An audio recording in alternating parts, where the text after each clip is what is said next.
with more and more stressors happening so early in development, from nursing and sleeping and pooping challenges in newborns, to ear infections and colic with babies, to sensory behavioral challenges with children when they start grade school. It's hard to know where to start, but the truth is we have to look back at the first developmental milestones, which are eating, sleeping, and pooping, to find out how our kids express their best health going forward.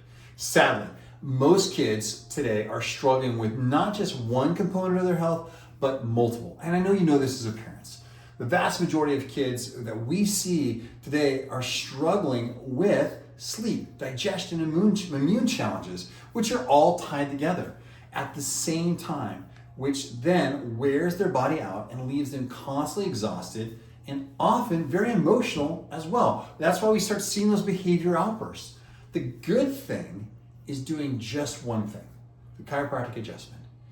It can help address all of these challenges with eating, sleeping, and pooping all at once. But let's go back before we talk about that, okay? The first thing in these milestones we want to really dive into is this.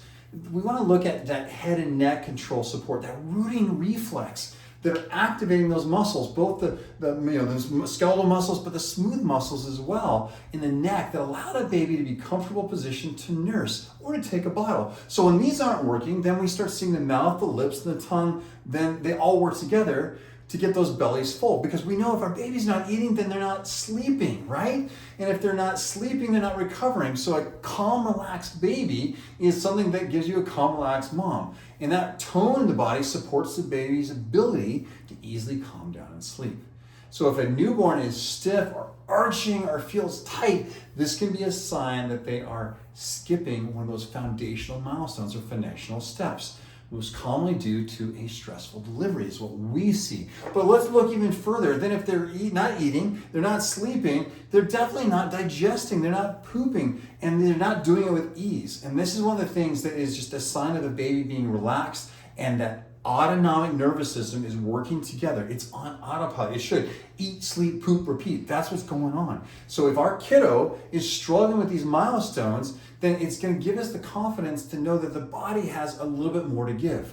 What we need to do is be able to go back and find out where these milestones have kind of gotten mixed up. Because these are indicators for us that if our kiddos are not hitting these neurodevelopmental milestones or they're struggling with these, we need to step back and find out what we can do to help that kid unwound. Because when that kiddo is not sleeping, and they're not eating, and they're not pooping, then we start this process where they start to grow into this cycle over and over again of being in that stressed, colicky, behavioral meltdown kiddo, as we talked about before. So what we see commonly in our practice is these are all tied together, and moms and dads are looking for questions. So don't just bypass these.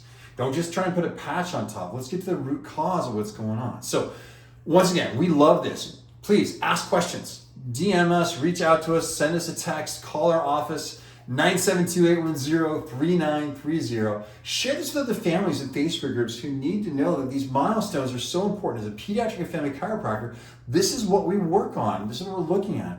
Third, take action. Click on the article that we have associated with this. It's on our website about eat, sleep, and poop, digestion, how these milestones play into meltdowns, what is going on.